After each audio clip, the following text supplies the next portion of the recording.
On March 18, 2026, the head of the United Nations nuclear watchdog was very clear. No one today can say exactly how close Iran is to having the material for a nuclear weapon. The reason isn't guesswork. Inspectors simply can't see every part of Iran's nuclear sites right now.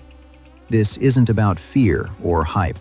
This is the real situation in 2026. After many years of diplomacy stalling, enrichment continuing, and even strikes against nuclear facilities, in this video, we're going to look at where Iran stands with its uranium enrichment today, so you can understand what's really going on. Before we go further, just a quick note. If you're not fully clear on what uranium or enrichment means, it's worth pausing here and watching the previous video linked in the description first. That video explains the basics in a simple, clear way, and it makes everything in this video much easier to follow. But if you already understand those ideas, let's move on. To really understand where Iran is today, we need to take a quick step back. The story didn't start in 2026. The events that led here go back several years. A major turning point was July 14, 2015, when Iran and world powers signed the Joint Comprehensive Plan of Action, or the JCPOA. This deal limited Iran's uranium enrichment and stockpiles in exchange for relief from international sanctions. But in May 2018, the United States withdrew from the agreement.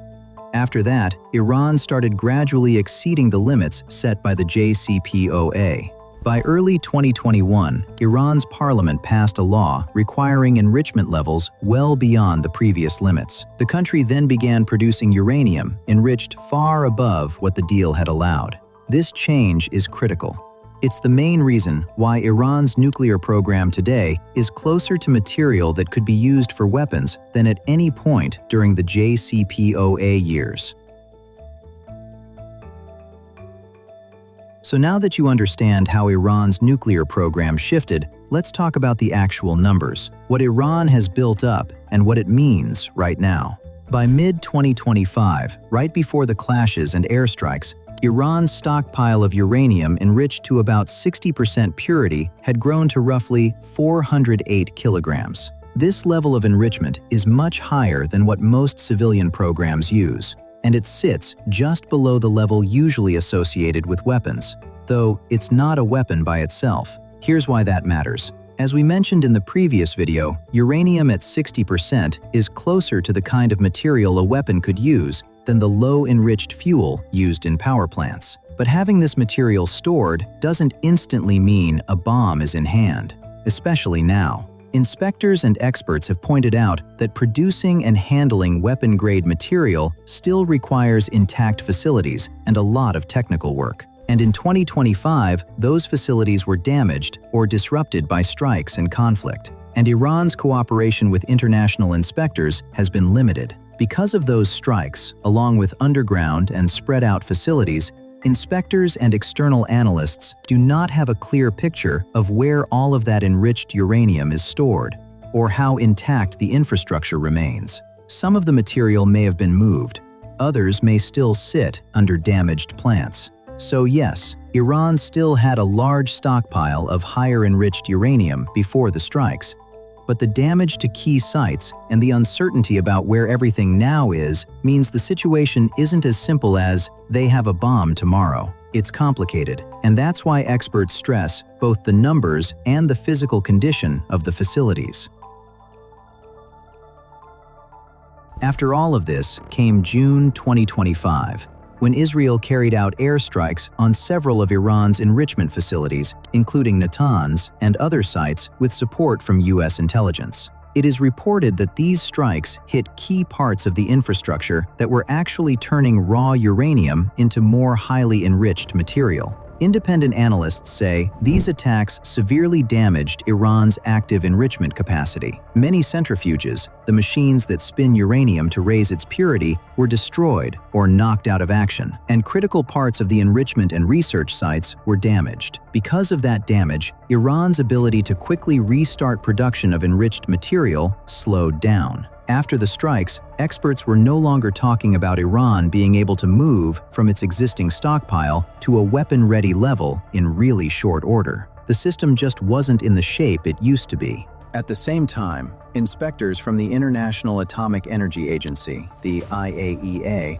lost the clear view they once had. Parts of Iran's nuclear program were no longer open for full verification. For example, Iran revealed a new enrichment facility in Isfahan in 2025, but because conflict interrupted access, the IAEA still didn't know what was actually inside, whether it was just space prepared for centrifuges or already operational.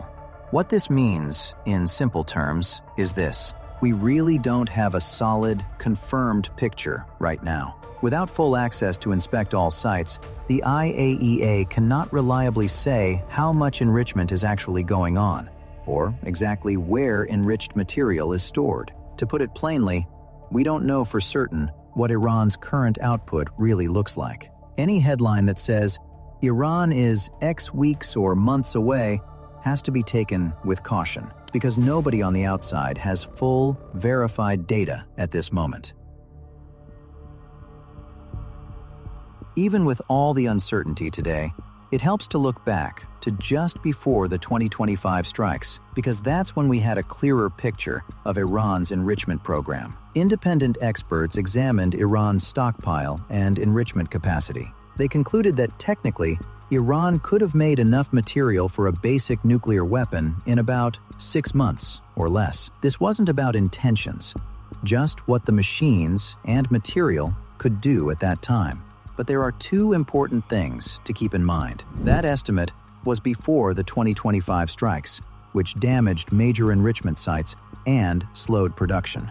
And having enriched material is only part of the story. Turning it into a usable weapon, testing it, and integrating it with delivery systems takes additional time, expertise, and technology. So even at its most advanced, Iran wasn't weeks away from a bomb. According to the IAEA and other independent scientific bodies,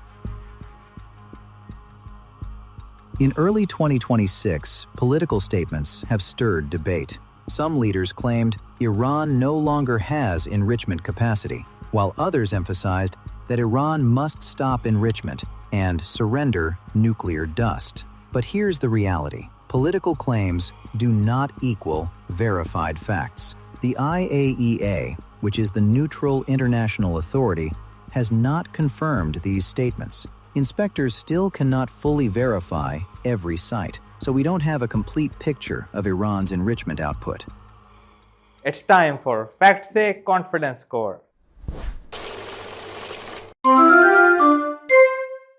So, that's it for today's video, where we went through Iran's uranium enrichment, the impact of the 2025 strikes, and what the IAEA is reporting in 2026.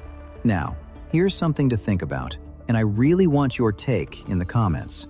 Why is it that countries like the US and Israel, which already have the largest nuclear arsenals and a history of using force, are lecturing others about nuclear programs?